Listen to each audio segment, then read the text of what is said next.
여러분 안녕하십니까? 해급 사원입니다.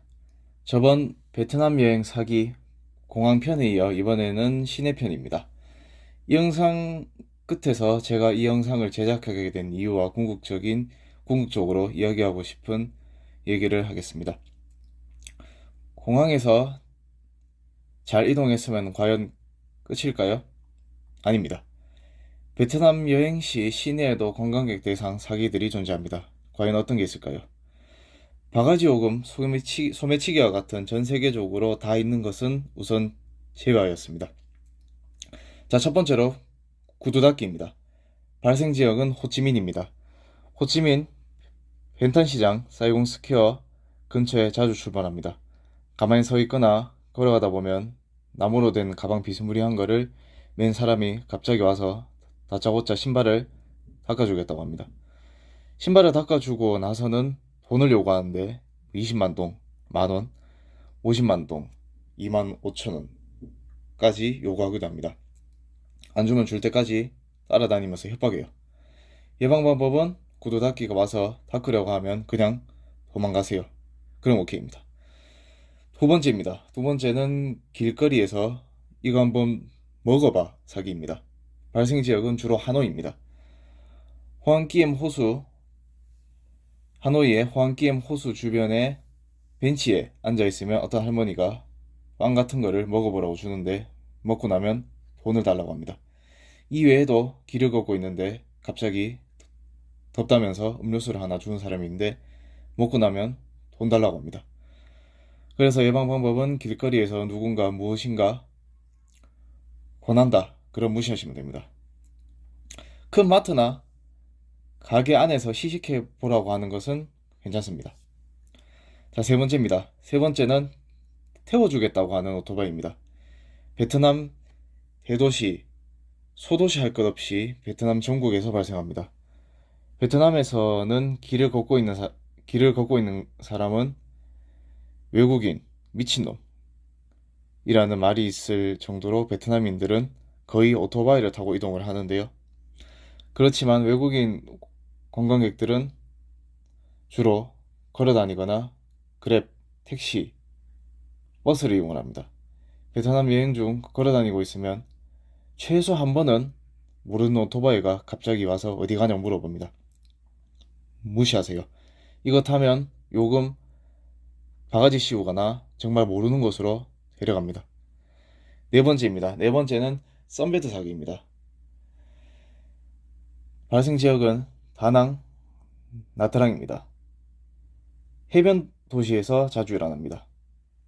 밤에 해변가에 산책을 나와 걷고 있는데 썬베드가 보입니다.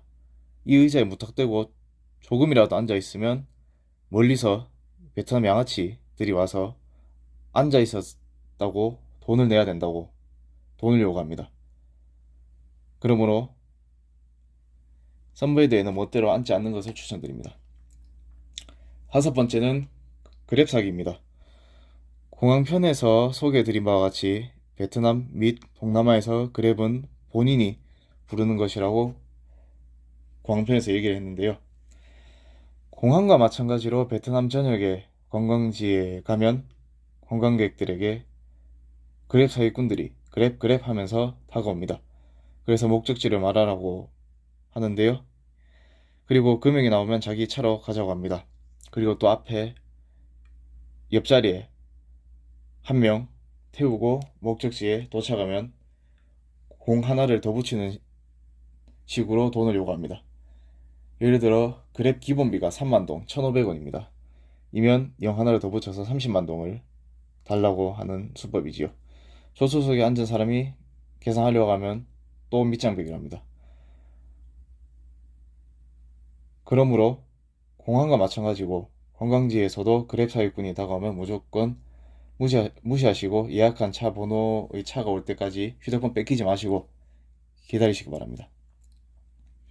여섯 번째입니다. 여섯 번째는 시클로 사기입니다. 시클로가 뭐냐면 사람이 끄는 자전거예요. 인력 자전거라고도 할 수 있겠죠. 관광지 투어를 해주겠다면서 뭐 예를 들어 1시간 도는데 이 정도 금액이다 해놓고 다 타고 내리면 영 하나를 더 붙이는 수법입니다. 베트남 안 그래도 덥고 오토바이 매연도 많은데 이거 굳이 탈 이유가 없습니다. 일곱 번째입니다. 일곱 번째는 택시 사기입니다. 베트남은 대중교통이 잘 돼 있지 않아서 외국인 관광객들은 여행할 때 거의 택시를 이용하는데요. 다른 나라처럼 길거리에 보이는 택시, 자, 이런 택시입니다. 아무거나 타시면 안 됩니다. 왜냐하면 베트남에는 스캠 택시라고 해서 가짜 택시가 있습니다. 길거리 택시를 타야 한다면 대표적으로도 안전한 비나선, 마일린, 하노이 쪽은 택시 그룹을 이용하시기 바랍니다. 하지만 사기꾼들은 비나선도 이런 식으로 비나택시라든지 마일린 마크만 갖다 붙이는 식으로 사기를 치기도 합니다. 택시 중에서도 광고판이 있고 제복을 입고 있어야 진짜 택시입니다. 여덟 번째입니다. 여덟 번째는 돈 보여줘 사기입니다. 하노이, 호치민과 같은 대도시에서 일어납니다. 요즘은 별로 없는데 이거는 베트남 사람이 사기를 치는 것이 아니라 터키 중동쪽 사람들이 베트남 여행 와서 한국인한테 사기를 치는 것입니다. 어디서 왔냐고 물어봐서 한국에서 왔다고 하면 나 한국 사랑한다. 다음 달에 한국 출장을 가게 되는데 한국 돈이 어떻게 생겼는지 궁금하다면서 보여달라고 합니다. 그래서 보여주면 몇 장 가져간다든지 돈을 들고 도망갑니다. 돈 보여달라고 무시하세요. 실제로 터키 가면 이런 식으로 사기를 많이 칩니다. 참고하면 좋겠습니다. 자, 이 정도가 대표적인 베트남 여행 시내에서의 사기 수법입니다. 생각보다 많죠? 하지만 알고만 있고 대비만 하면 사기는 당하지 않습니다. 사기를 당하지 않는다면 일본보다 더 멋진 관광지, 맛있는 음식. 일본은 외국인이 어설프게 일본어를 하면 깔보고 무시하지만 베트남은 조금만 베트남을 해줘도 신기하고 고마워하는 모습, 친절하고 순수한 사람들, 합리적인 가격 등 장점으로 가득 찬 베트남의 매력에 빠질 수 있을 것입니다. 한국인들은 해외여행을 우선 일본으로 배우는 사람이 많다 보니 일본 관광을 먼저 계획하고 그 다음으로 하는 것이 그 나라의 일본의 매너를 배우는 것이 되어버렸습니다.